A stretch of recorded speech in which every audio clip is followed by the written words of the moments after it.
Someone is sending me videos of myself and I don't remember them happening. It started with a link. I thought it was a scam at first. It was a text message from a hidden number. I don't know why I clicked on it. Maybe it was just curiosity.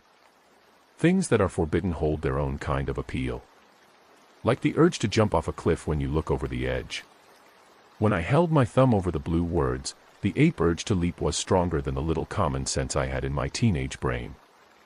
I took the plunge. After clicking, I was redirected to a private web page with a video.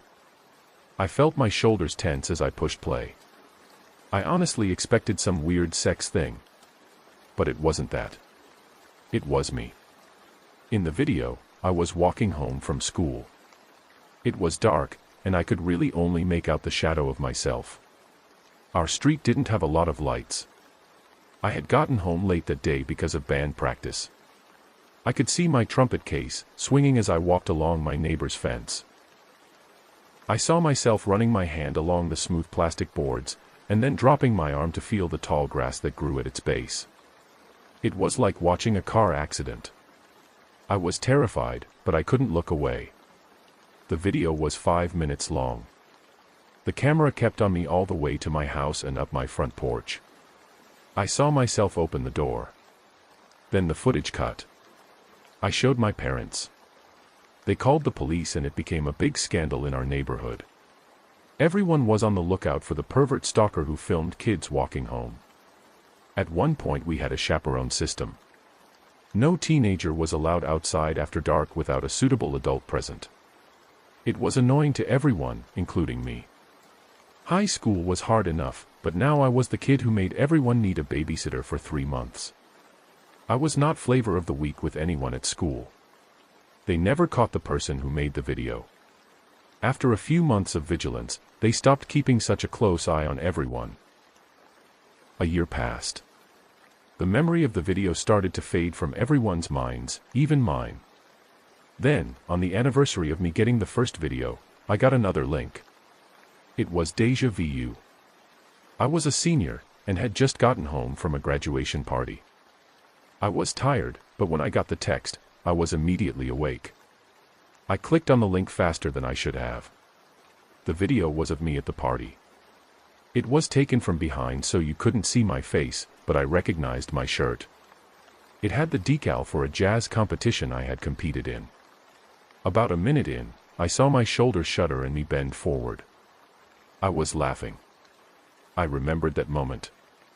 My friend had told me a funny story about catching his older brother making out with his girlfriend while they were watching Sophie's Choice. I wasn't laughing about it anymore. The video went on for a bit longer. Whoever was filming got a bit closer. Then the video ended. I didn't tell my parents. I didn't want a repeat of what happened last time. I tried asking my friends who had made the video. I was hoping it was just someone pulling a prank on me. No one admitted to doing it. I tried to go on with my life, but worrying about this on my own was almost worse than just fessing up and having my whole school hate me for it. Almost. For 2 whole weeks. I slept with a baseball bat in my bed and felt my heart race each time I felt my phone buzz. I never walked home alone, always making sure to have a friend or 2 around me.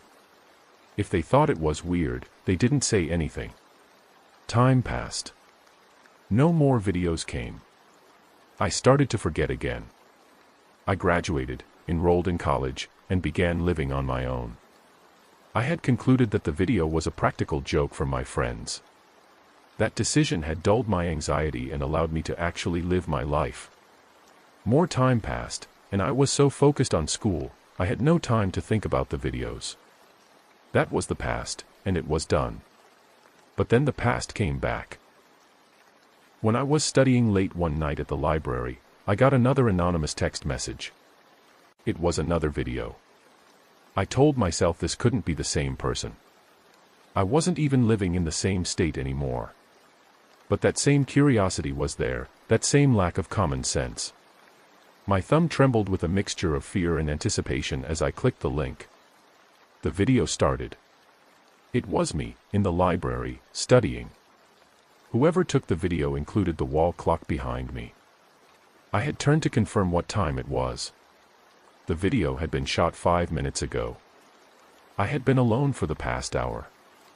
Who could have shot the video? I searched the area where I was studying from top to bottom. No one was there. I went over the room again. Then again. 3 more times in total. Nothing. I looked for secret cameras, hidden phones. I almost considered taking out all the books from the bookshelves in case they had hidden their recording equipment there. After a frantic hour, I took a deep breath and tried to calm down. This was what they wanted. They wanted to get a rise out of me. Wasn't that the point? I couldn't give them the satisfaction. I was going to ignore this. If I didn't click on the videos, they'd get bored and move on to another person. They didn't move on. I started getting videos every month. I had self-control at first, but my stupid curiosity would inevitably lead to me clicking on the link after it had sat in my inbox for a week or two. I tried blocking the number, but it never seemed to work. More videos kept coming. As more videos were sent to me, I realized just how odd they actually were. They were never incriminatory footage. Never looking in my window, or peeking in on me in the bathroom like you would expect from a stalker. It was just videos of me in public places. Shots of me walking to class or back to my apartment. It made the videos feel less dangerous. After a while, the videos didn't make me feel as uneasy as before. Nothing had happened, and most of the videos had been shot during the day. It stopped feeling like stalking. To be honest, the videos started to be interesting to me. I had never been popular, or someone who was sought after. I was pretty average. The attention was kind of flattering. Someone was so obsessed with me, they felt the need to take time out of their day and film me. The videos made me feel like a celebrity, in a twisted sort of way. Even with all these complicated feelings, I got better at saying no. I even made it a full 2 weeks without looking at any of the links I was sent. Then, whoever was sending the videos began upping the ante. I started getting videos every 2 weeks. Again, nothing perverted, just the same candid public shots. I resisted more, and the frequency increased again. Videos arrived every week like clockwork. Then every half week. Then every day. Then multiple times a day. There were so many videos. And even though I tried not to, I watched them all. Somewhere along the line, it became an obsession. I had to watch those videos. I had to see what whoever was sending them saw. I wasn't even hesitating when the links came to me. I just clicked on them. It began to feel normal to get them. The videos became almost helpful. I had always been a little self-conscious, always worrying about what other people thought of me. With the videos, I could finally see what other people saw. I didn't like what the videos showed me. I started to change things. I changed how I swung my arms when I walked because in one video I thought it looked stupid. I changed the depth of my voice because in another video I thought my voice sounded high and nasally. I stopped wearing graphic t-shirts because in another video I could see some girls laughing at me. I began to study the videos, watch them multiple times. I watched them so much, I began to dream of myself in the third person. There was one video I received of a conversation I had with a friend. I watched it 12 times just to gauge my friend's reaction to a joke. I wanted to judge if it was a real laugh, or just a pity laugh. After that video, the uploaders started recording more of my conversations. It was like they knew I needed more. It was like scrolling on social media, except every post, every video was for me. It was all for my betterment, my perfecting. I started to feel grateful to the uploader. I was becoming the person who I always wanted to be. Then the first weird video came. I received the link at lunchtime. I was at Taco Bell, eating a chalupa. My phone buzzed, I saw the link, and clicked on it without hesitation. I was excited for the new upload. The excitement turned to confusion. It took me a moment to understand what I was seeing. Normally, the videos appeared only moments after they had been filmed. It was good that way. I could immediately critique my actions. This video wasn't filmed at lunchtime. It had been filmed at night. Video me was looking away from the camera. I stood in front of an empty canal, staring off into the distance. No one was around me. The only illumination came from an orange street lamp off in the distance. There were 15 seconds of me just staring. Then the video cut. It took me a moment to realize why it frightened me so much. I didn't remember being there last night. I didn't remember being there any night. I searched my brain. Yesterday, I had been at home in the evening. Same with the day previous. Every night that week I hadn't left my apartment from the hours of 6 p.m. to 8 a.m. the next day. I had been busy rewatching my videos. I watched it again. Maybe this was months ago. Maybe I had taken a midnight walk and I hadn't remembered it. I knew I was lying to myself. I never went on midnight walks. I loved my sleep. I was the kind of person who went to bed early and slept late. It unsettled me, but an hour later, another video came. This one was normal.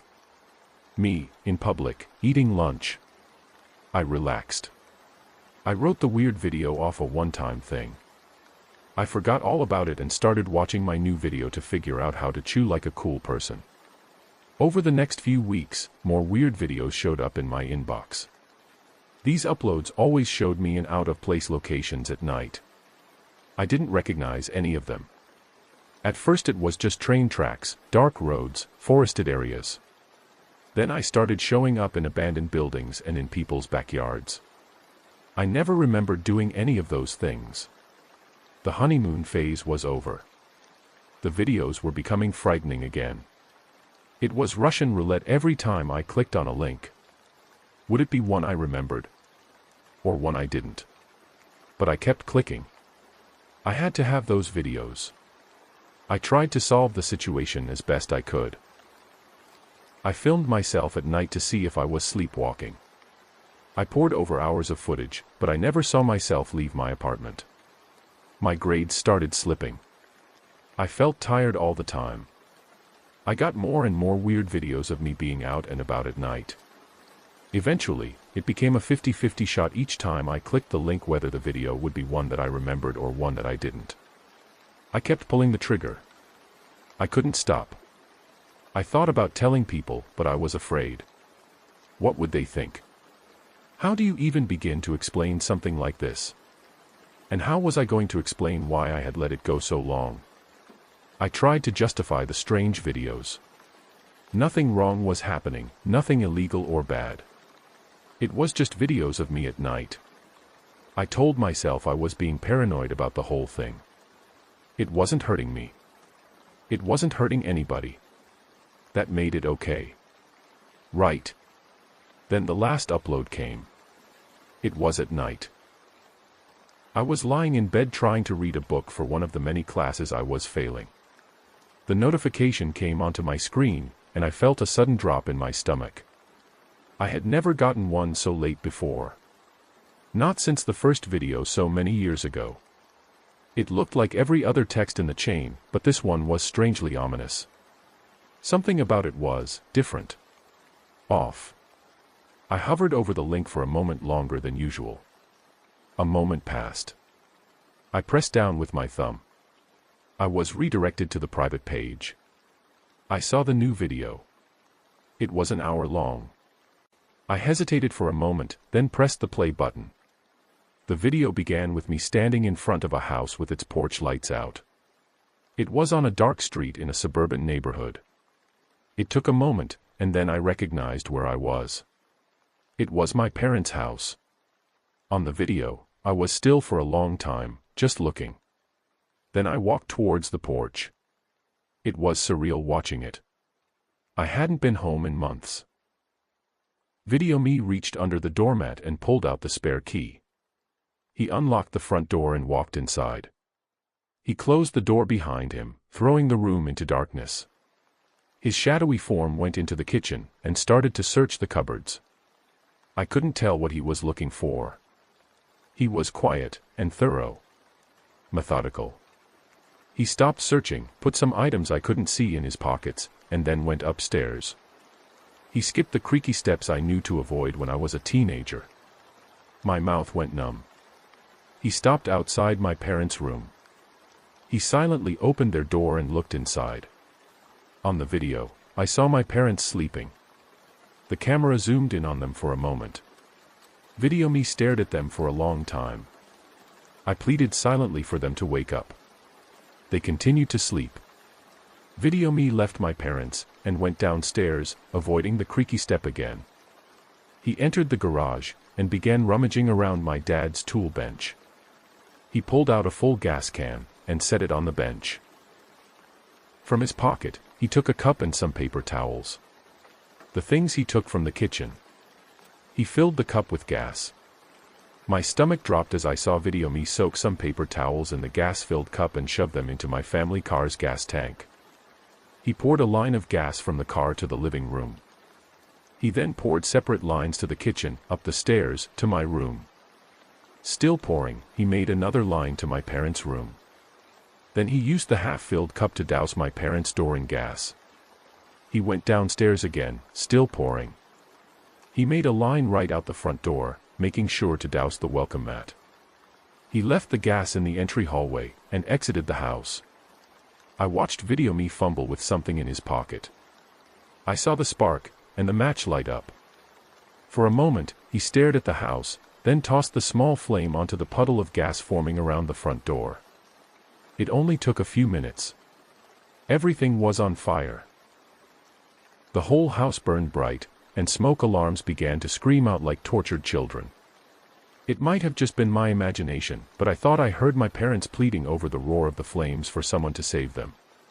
The house burned for the rest of the video. No one escaped. Video me watched the whole thing unfold. In the video, I heard sirens in the distance. Then the footage cut. For a long time, I stared at the black ending screen. I tried to tell myself it was fake, to convince myself that it wasn't me in the video. I would never hurt my parents, I would never burn down their home with them inside. But it looked so real. There was one comment underneath the video. There had never been comments before. I read it. It was one sentence. "Thank you, my friend. I got that link 3 hours ago. I'm hiding in the woods now. I won't say where because I don't want anyone to find me. Everyone has been trying to reach me. My old friends, my close relatives. It wasn't a hoax. My parents' house really burned down. No one survived. It's my fault. I don't know how, but I was the one who did this. I know it. I kept watching the videos. If I hadn't, none of this would have happened. But the worst part is I know if I got another link, I would only hesitate a little before clicking. Even now when I close my eyes, I can see the videos swirling around in my brain. After images of me in the third person walking, talking, burning. Don't worry about finding my body. No one will discover me until I'm just a pile of bones. I hope that even then they don't try to identify me. There's a security that comes in anonymity. I won't be remembered as the person that burned their parents to death. I'll be some strange mystery, something unconnected and free. That's really all I want now. To be unobserved. If you get a link from an unknown number, don't risk it. You might like it too much.